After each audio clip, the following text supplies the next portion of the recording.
गवाहों के बयान से या गवाहों की बातचीत से ऐसा मालूम हुआ कि जिस व्यक्ति ने गोली चलाई थी उसके साथ 4 लोग और थे और आने के बाद ये लोग पार्टी में दे वर मूविंग अराउंड, शराब पी रहे थे। ये पार्टी खत्म हो चुकी थी 1:30 बजे के आसपास, डिक्लेयर टू बी क्लोज। और उसके बाद शराब की तलब थी इस आदमी को, वो और शराब चाहता था। उसे 2 पैग शराब और चाहिए थी। वो बार काउंटर पर खड़ा होकर शराब मांग रहा था। Excuse me. Yes. Hello. Can I get a drink, ma'am? Sorry, bar is closed. उस वक्त बार काउंटर पर जेसिका लाल, बीना रमानी की बेटी मालिनी रमानी और श्यान मुंशी खड़े थे। शराब के लिए बुरी तरह से बेचैन हो रहा वो शख्स लड़ने पर आमादा था। उसने शराब के लिए 1000 रुपए देने की कोशिश की, लेकिन मालिनी रमानी ने उसकी मांग को नजरअंदाज कर दिया। वो मालिनी रमानी से झगड़ पड़ा। 1000 rupees and I'm sure I can get a sip of you. Will you shut up? वहां जेसिका लाल उसे समझा रही थी, लेकिन उस पर शराब की जिद का नशा सवार था। जेसिका लाल इस मुसीबत को किसी भी तरह टालना चाहती थी, लेकिन शायद उसे इस बात का अंदाजा नहीं था कि अगले ही पल यहां धमाका होने वाला है।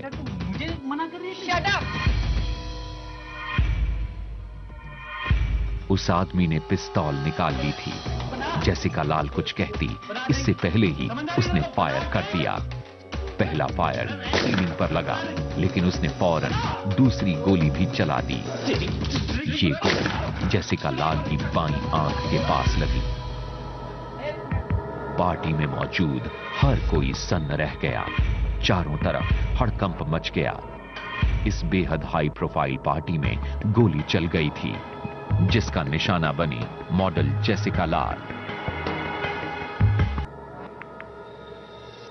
दिल्ली पुलिस की चार्जशीट के मुताबिक टैमरिंड कोर्ट कैफे में मॉडल जेसिका लाल को गोली मारने के बाद वो शख्स बाहर की तरफ भागा। बीना रमानी ने उसे रोकने की कोशिश की, लेकिन नाकामयाब रही। अंदर जेसिका लाल जख्मी हालत में पड़ी थी। उसे फौरन हॉस्पिटल पहुंचाना बेहद जरूरी था। बीना रमानी एम्बुलेंस के लिए चीख रही थी कि तभी अचानक बीना रमानी के पति जॉर्ज मेलहॉट भी वहां पहुंच गए। बीना रमानी ने यह कहा कि आप इसको फॉलो करें, और जॉर्ज मेलहॉट आगे बढ़ा उस लड़के के साथ जो भागने की कोशिश कर रहा था। उसके साथ उसके और दोस्त भी थे जो साथ साथ निकल चुके थे। जॉर्ज मेलहॉट उसके आगे उसका पीछा नहीं कर सका। उसके बाद फिर वापस आया, फिर वो पुलिस स्टेशन गया, वहां जाकर देखा मॉडल जेसिका लाल को पार्टी में गोली मारने वाला शख्स फरार हो चुका था। चश्मदीदों का कहना था कि उस आदमी का कद छोटा था। उसके साथ 4 लोग और भी थे। वो थोड़ा मोटा और उसका रंग गोरा था। उसने सफेद टी-शर्ट और जीन्स पहन रखी थी। गवाह उसे पहचानने के लिए तैयार थे, लेकिन पुलिस खुद जेसिका से जानना चाहती थी कि आखिर वो आदमी कौन था। आखिरकार मनु शर्मा ने 6 मई को चंडीगढ़ में कैंप कर रहे इंस्पेक्टर रमन लांबा की टीम के सामने सरेंडर कर दिया। मनु शर्मा ने अपनी पिस्तौल का लाइसेंस भी पुलिस के पास जमा कर दिया। ये .22 मेड पी बरेटा पिस्टल का लाइसेंस था।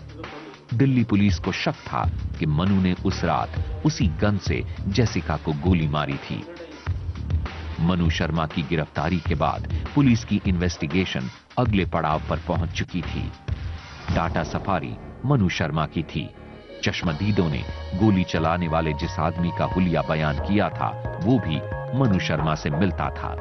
इसके अलावा मनु शर्मा के पास से मिला रिवॉल्वर का लाइसेंस 29 और 30 अप्रैल की रात टैमरिंड कोर्ट कैफे में हुए मॉडल जेसिका लाल के कत्ल की कहानी साफ साफ कह रहा था। जाहिर है कि सारे बात आपस में कनेक्ट हो रहे थे। .22 बोर का एक कार्ट्रिज गाड़ी में मिला। .22 बोर के 2 खोखे स्पॉट पे मिले। .22 बोर का लाइसेंस अंत में जाके मनु शर्मा ने पुलिस को सरेंडर किया और पूरी की पूरी बात मनु शर्मा के पास आके केंद्रित हो रही थी और फिर मनु शर्मा ने बहुत सारी बातें बताई जिससे कि केस खुल के और सामने आया।